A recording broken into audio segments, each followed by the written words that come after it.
I've always known God, but kind of my relationship with God had always been very transactional, rather than like me praying to God and asking him, what he wants me to do. It was always me telling God what I wanted him to do for me. I just didn't trust in him. So I kind of started to stray away from him. And in my life, because of that, I had a lot of stress and anxiety in my life. I felt a calling my whole life to do something for God, to live a fruitful life, and almost kind of like Jonah avoided doing it because of the weight and the gravity of it, and because I feel like I've been dragging my feet for decades about this. The catalyst behind all of this is not only meeting her, but having our son Anthony and modeling behavior to him that leads to a happy life, or an eternal life with God. My husband, he is the one that kind of introduced and started getting us to come to True Hope.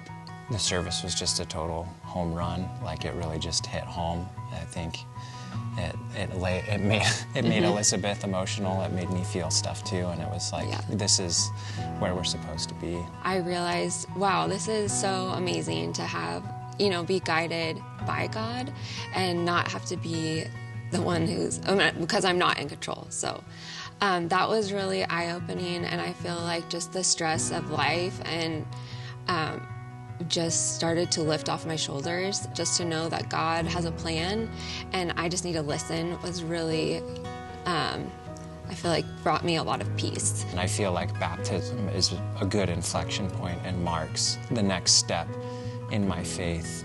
Really the first actionable thing that I feel like I can do publicly to announce that I am Christian, and it's an announcement to everyone else to hold me accountable to be that way, and to have that community and support to basically drive you back to your principles. This is a public display of my newfound trust in God. Me telling him, like, I do trust you. I'm not the one in control. You're in control. So I think, getting baptized is going to help me get closer to God and also just be a better model of Christianity for our little son.